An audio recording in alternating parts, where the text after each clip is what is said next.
Hey, I'm JC and welcome to the Pro Talk podcast. This podcast is brought to you by Housecall Pro. We're interrupting our regularly scheduled podcast in light of the current coronavirus situation. This episode with Zach Crider, owner of Gordan's Appliance service in Shorewood, Illinois, will not only provide strategies for your business during this season, but also give you hope during this challenging time. Our friend, Zach Crider out of Chicagoland is how he calls it. And, Zach, we have you scheduled for a podcast, a series of podcast episodes that are going to be airing fairly soon. But obviously, we've decided in light of the current situation of our country and what we're facing that kind of take a different angle at this and not only talk about what's happening there, but also maybe even catch up on how your business is doing and how those things that you've experienced even in the last few months regarding your business affect or help connect to what you are doing to strategize, considering the challenging time that we're all facing. So, without further ado, let's just jump in, jog us a little bit about your company and then tell us what's been going on. Sounds good, man. So appliance repair in Chicagoland, let's just be honest. It's easier to say Chicagoland than trying to explain where we are in relation to that. So past couple of months, we were on track. We were starting to grow. We were doing some good things, making moves. I was spending a little more time in the office, let my guys handle things and really starting to drive on the marketing. And like right as all this coronavirus stuff is going on, I have to fire a guy. We hold ourselves to a high standard. And unfortunately, he made a choice that left me with no choice but to let him go.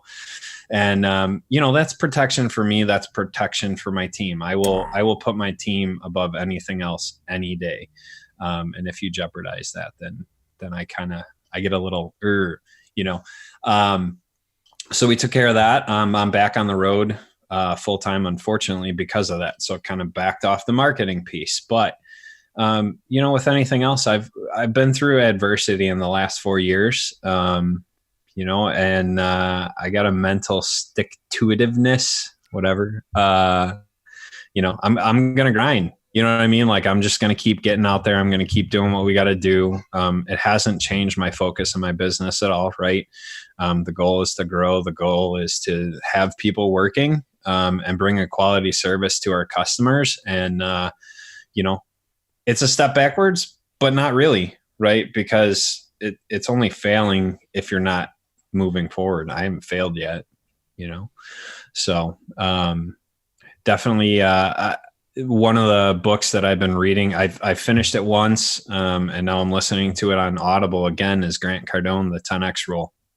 And, 10 times everything, right? 10 times the money, 10 times the effort, 10 times the energy, 10 times the people, whatever it is, whatever your goal is, your goal should be 10 times where you want to be. Because which are you going to be more upset about? Say you want to make 500,000. Well, 10X that, right? You come up short on 10X of 500,000, you're not going to be as disappointed as if you come up short on 500,000, right? So I keep that same mentality. I didn't have a way to quantify that until I read his book and then listened through it. That's really where I've always been, is just set these goals and these dreams so much bigger than anything I can think of. And then if I fall short of it, as long as I'm still continuing towards it, I'm on the right track. I haven't failed yet. So it's good stuff. You got a lot of fight in you, right? Because even in the last the last time that you came out here in San Diego, which wasn't too long ago for us, in the filming that we did there and the podcast, you shared some stories about some challenging times that you faced in life, the loss of a friend, sure, the ups and downs of a business.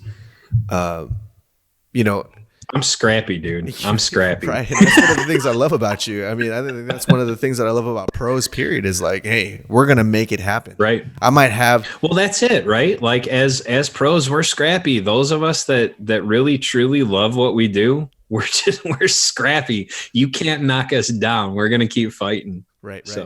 So when you're talking about 10Xing though, I mean, not to push back on you, but I do. I mean, I'm going to push back on you, right? So it's like, of course. So the question is, yes, we want a 10x, but considering the current situation, how the heck do you 10x this, or what do you 10x this in this moment? I think that's what people are asking. It's like, well, I've got a business. How the heck do I 10x it then? Right. Amidst the current situation. Everyone's retracting, right? I mean, everyone is retracting right now. We're seeing major corporations down to small businesses pulling back. They're pulling back from what they're doing. Some of it's not by choice, right? But we have a choice. Get out there on social media, do the text blast, do the email blast, do whatever it is you're doing for marketing 10 times. Be the only dude left standing, be the only gal left standing, right? Yeah. If your customers know who you are, if you're just hitting them left and right, you're being, and not just with your own stuff, right? Not just with your own industry, whatever it is, but important information, positive messages, right? You know, my wife just shared one today about like, these are the things that I can control and these are the things that I can't control. So I'm going to focus on these things that I can control, you know, and so be that light, be that message of positivity. Okay, here's what's going on. Yes, we know. Here's what our company is doing as this is going on. Here's the protections that we're taking, you know, and just get that stuff out there. Don't sit on your butt and have a Netflix marathon. This is time to push and push hard. Do whatever you can marketing wise, do whatever you can to add value to your customers and to your potential customers and to your future customers now. Right. So, you know, even thinking about that, and I love the tenacity, right? That's something that's like, given what you've experienced, and people are going to learn more about you over time, that the grit that comes from that, right? So to me, I feel like there's a little bit of a dance. There's this dance. It's like, well, you want to go out there, you want to get the business for sure, right? But at the same time, I guess what you're saying is push all of what the fear of people may experience right now and maybe their mindset. You can't control their mindset, but you can control your mindset in your business. But at the same time, it's a delicate subject. So how would one dance through? It's a dance, right? It's like, okay, we're in with what is a crisis right now. People are not willing to spend money, or, you know, they're afraid of losing their jobs. So, you know, that's going to affect people's businesses. But how do you go out there and get it, so to speak, by at the same time being sensitive to the current crisis that the country is kind of facing? Right.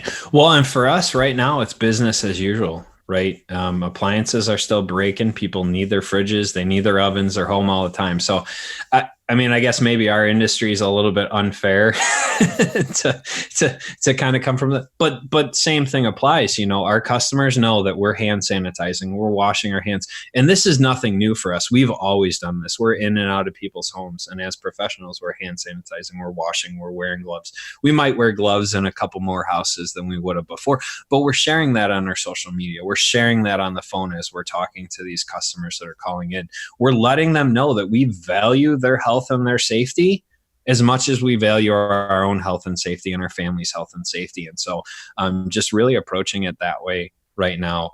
As far as driving for new business, there's going to be businesses that are gone. It's just the reality. Anytime there's a major retraction like this, there's going to be businesses that disappear. Do you want to be the last one standing?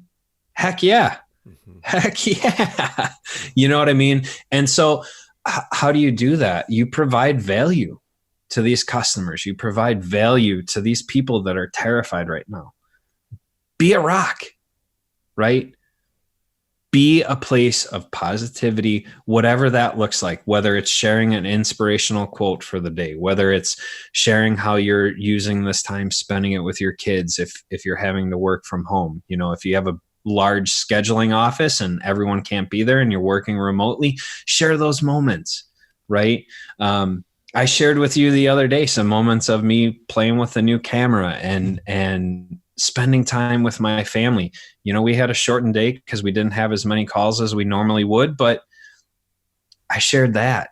Right. I'm not sharing the fear. I'm not adding to the fear and the chaos and the panic. I'm being steady, I'm being consistent, and I'm just sharing the good stuff. I'm sharing those things that I can control. That's going to be what's left standing, honestly. We'll see, but based on some past retractions, that's kind of what's happened. So you were around for the recession, right? The last recession, and people are. Yeah, I was in a different industry, but yeah, I mean, people were just losing their minds, right? Post 9/11. I was just coming out of high school post 9/11, and it was a scary time. I remember where I was when the towers fallen. I remember all the chaos and the confusion.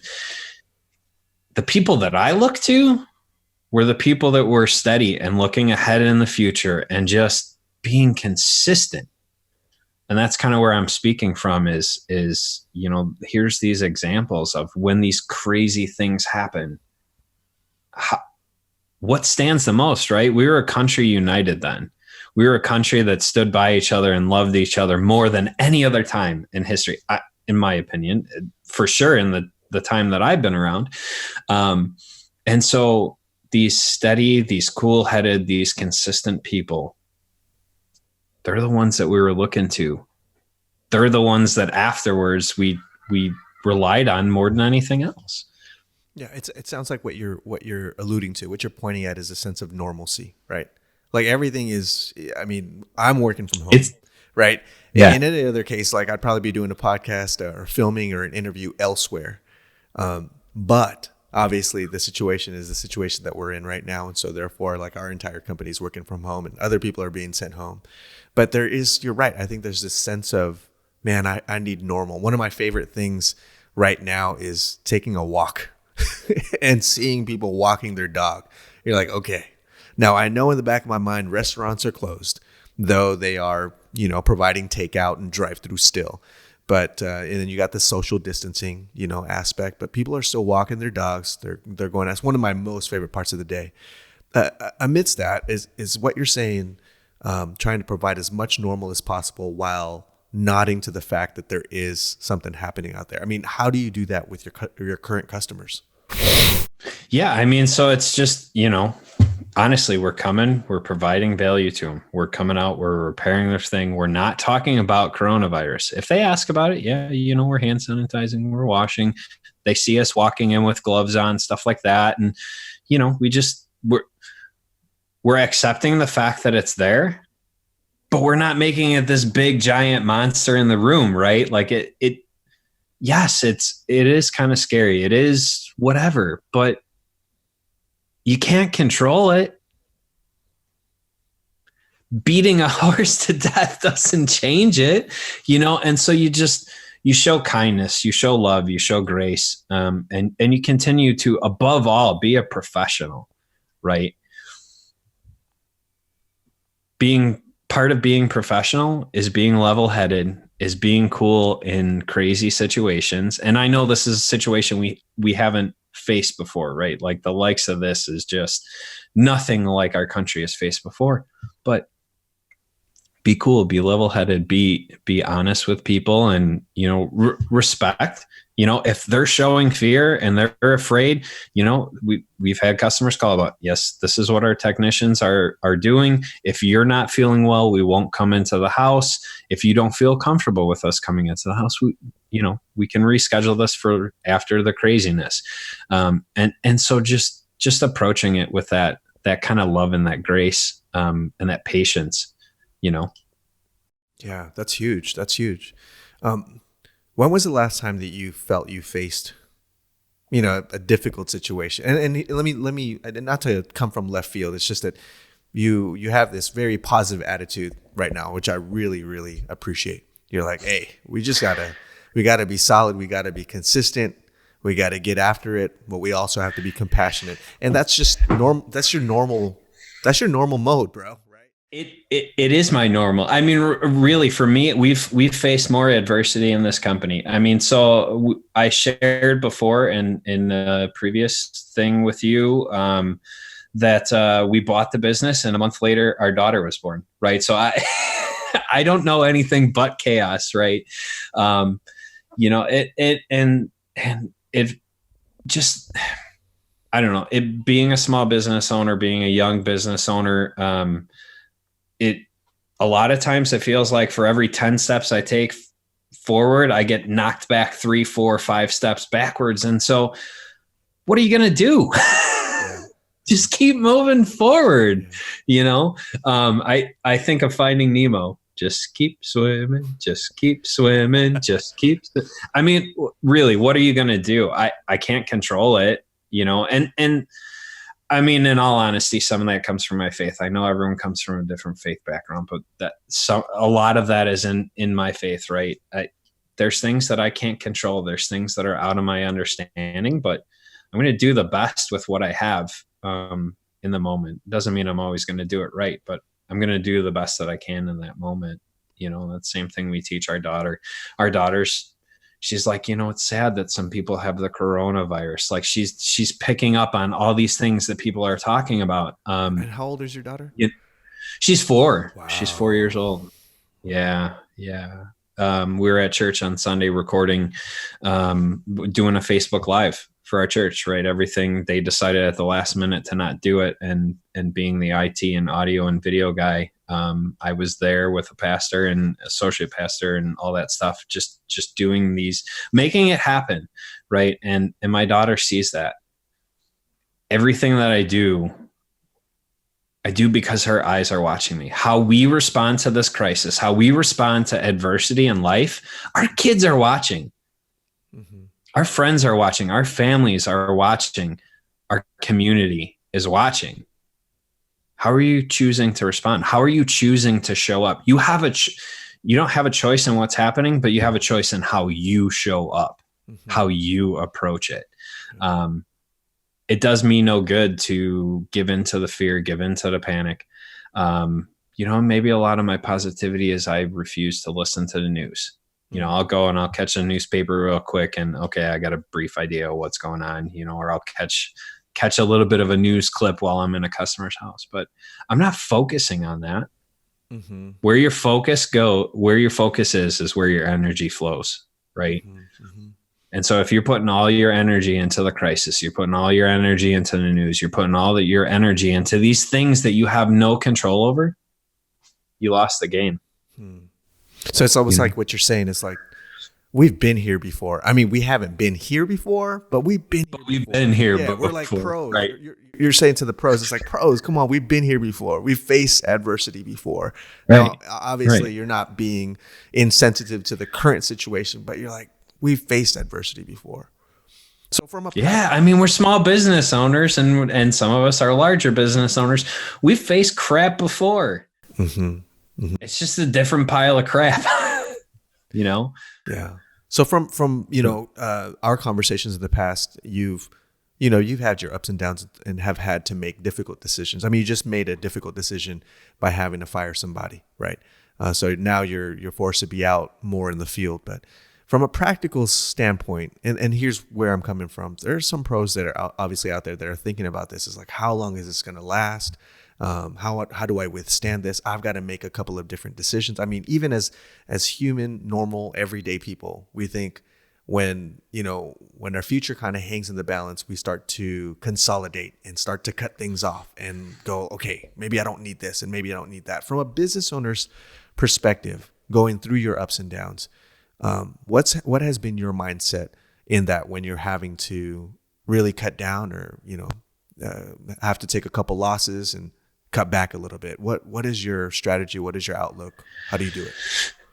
Well, if you have to cut back resources, if you have to cut back people, it sucks. I mean, it does. And as an owner, you owe it to your team to take the emotion out of it. That having to fire the guy, I had to remove the emotion from it. I've known this kid since he was young. I gave him a chance, had him come to work for me, and he made a choice that left me with no choice. I had to remove the emotion from that. I had to think of the team. I had to think of the future before I could think of my feelings towards the situation. And I don't know, maybe it's easier because I'm a guy and we tend to compartmentalize analyze things a little more, but, separating the two things and going, okay, this is a decision that I have to make as an owner so that we will survive. And I made the choice and I did it. At any decision that we make, don't do it from an emotional standpoint, right? You have to kind of remove that emotion from it to be able to make a solid judgment. And I know I'm making it sound so much easier than it is. But the more you kind of grind that through and realize, like, I have to take the emotion out of this. I have to just make the next right choice for the greater good. Yeah. It gets easier with practice. Yeah. And I mean, there's even the adverse of that, right? It's like, before I fire, I mean, what you're saying is like, well, if I've got to fire this person, I got to take the emotion out of it. Well, even then, when you're deciding some really, really, really important things, whether you're going to do them or not, you also can't be making them based off of emotion, right? Yep. Yeah. Any decision you make, you can't be doing that off of emotion. Our emotions lie to us. Our emotions are jaded by experience, for better or for worse, right? The emotional side of things can really cloud the actual decision-making process. In my experience, anyway. I'm sure others have experienced it too. So, but with that, I mean, okay, so if you have to scale back employees, keep thinking towards the future. That's kind of where I was going with the 10X thing, right? Okay, maybe I got to scale back some employees, or maybe I got to scale back some things that we're doing, but I'm going to put 10 times the effort out. I'm going to put 10 times the energy out so that there is a future. So that if I want to bring these people back when the times are better, I can. There's something for them to come back to. Every decision you make now is looking forward to the future. And maybe they have another job by then, but there's another employee to fill that place. There's another team member that's going to become a crucial role down the road. And so every decision that you're making now, you're making for the future, In terms of cutting things back, I mean, you've talked about employees. Do you advise any type of cutting back on marketing or any other, resources that you put some of your finances towards? Yeah, I mean, if you're paying for marketing, you may have to cut that back. Doesn't mean that you can't go out and do that same thing yourself. It doesn't mean that you can't go out and be your own promotion, right? Prior to the world of social media, I mean, millionaires were being made all the time, right? These businesses were growing by leaps and bounds before we had Zoom meetings, before we had Facebook, before we had all these things.